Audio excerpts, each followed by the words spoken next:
visiwa 196 ambapo visiwa 71 havikuwa kabisa na nishati ya umeme. Visiwa 73 vilikuwa walau kidogo vina nishati ya umeme, hata ilikuwa kama ya generator. Lakini tulikuwa na visiwa pia 56 ambavyo vilikuwa havina makazi ya kudumu. Sasa kutokana na taarifa ile, wakala ulianza kutafuta fedha kwa ajili ya kuwezesha wenzetu walioko maeneo ya visiwa ili kuweza kupata umeme.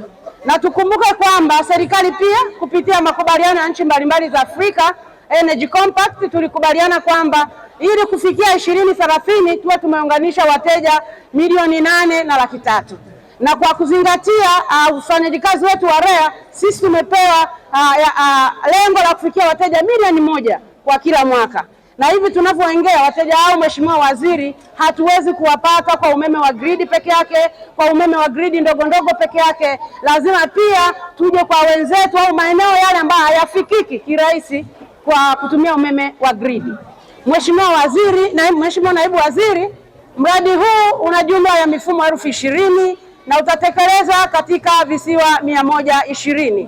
Na utekelezaji huo Mheshimiwa unaambatana na ruzuku ya serikali ambayo inaanzia 55% mpaka 75% kutokana na ukubwa wa mfumo. Kwa hapa Mbezi Mheshimiwa, tutakwenda kufunga mifumo takribani 200 ambayo mifumo hiyo inauzwa kwa bei ya ruzuku. Na hapa mtoa huduma wetu tayari yuko eneo hili, ameshafunga mifumo zaidi ya 23. Wapo wananchi ambao wamelipia wanasubiri tu kufungiwa mifumo, na baadhi yao tawakabidhi leo mifumo ikiwa ni ishara ya uzinduzi wa mradi huu. Mheshimiwa Naibu Waziri, karibu sana. Kutokana na wingi wa kazi hiyo, mkandarasi wetu anayetekeleza mradi katika eneo hili amekwisha kuleta vifaa mahali hapa kwa ajili ya kuhudumia takriban visiwa 3. Kwa hiyo vifaa hivyo viko eneo hili, tunaomba ukaribie uweze kuviona ili ujue kabisa kwamba mradi huu upo na tumeanza kutekeleza.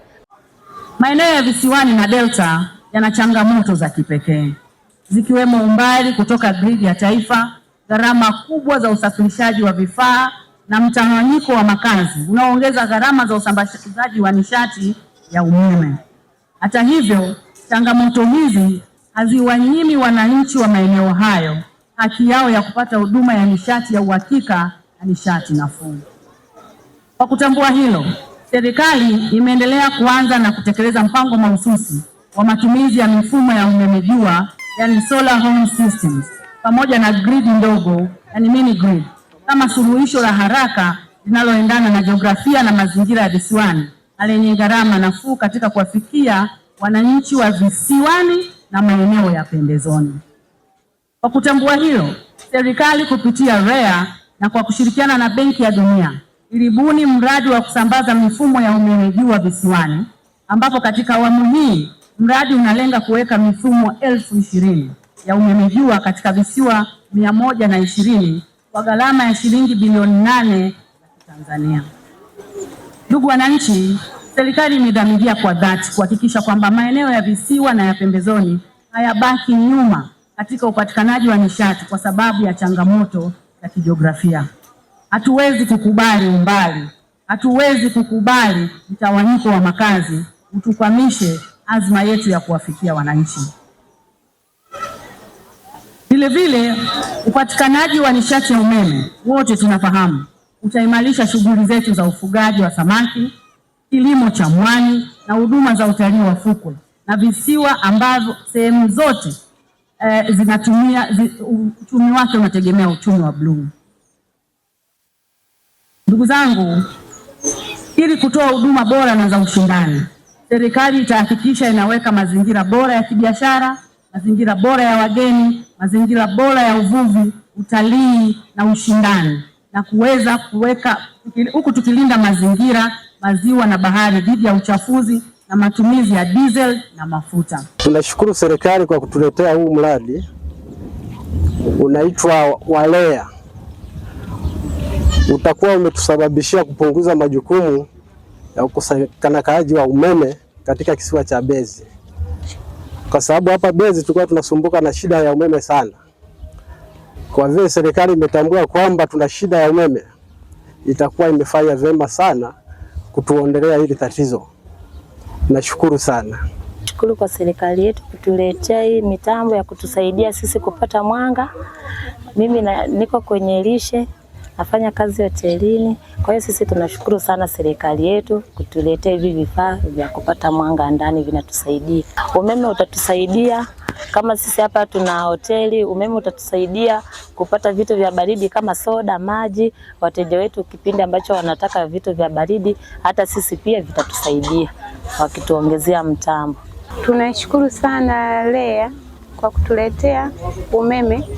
Kwa mfano sisi wakina mama ntilie tunashukuru sana, maana huo umeme unatusaidia hata muda wa giza kupata mwanga, hata muda mwingine kupoza vinywaji vyetu kwa ajili ya wateja. Tunashukuru sana.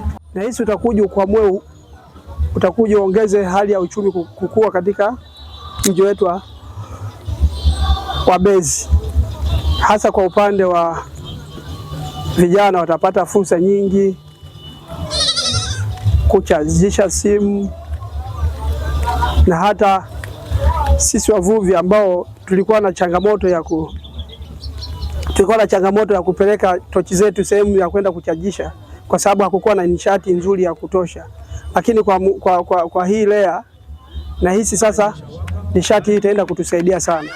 Lakini pia tunamshukuru Mheshimiwa Rais kwa huu mpango aliotengeneza kupitia kwa naibu waziri wake, kutengeneza mpango huu wa kupata na sisi vijijini nishati ya REA. Kwa hiyo huu umeme utatusaidia, maana umeme ambao tulikuwa tunatumia unawaka kwa masaa machache tu. Kwa mfano jioni umeme ukianza kuwaka saa 1, saa 4 usiku unakata, lakini huu wenyewe unawaka masaa yote. Kwa hiyo tunafurahi, tunashukuru kwa huduma hii. Pale na penyewe umetusaidia. Kwa mimi nafurahi wametusaidia, maana sisi tunachangia asilimia kidogo sana. Ndio. Kwa kweli huduma zimeimarika, na wana kila saa mtu sasa hivi anahitaji mtambo. Kila mtu anatamani kupata mtambo wa sola REA huu mdogo ili kukizi mahitaji, kwa sababu changamoto ni kubwa. Kwa hiyo sisi tunaiomba tu serikali iongeze nguvu, iongeze mapambano. Unajua huku ni pembezoni sana mwa mji. Wilaya Ilemela tuko mwishoni kabisa, sisi tumepakana na Ukerewe. Kwa hiyo serikali inavyokuja hivi sisi tunashukuru sana sana, na tunaomba Mama Samia ongeze jitihada zaidi ya kuja. Sasa hivi hapa tunaona kama 80% wananchi tunaweza kunufaika na vitu vingi. Zahanati tayari sasa tunayo, umeme ndio huu tumeletewa leo, unazinduliwa na naibu waziri Salome Makamba. Kwa hiyo changamoto iliyobaki hapa ni maji.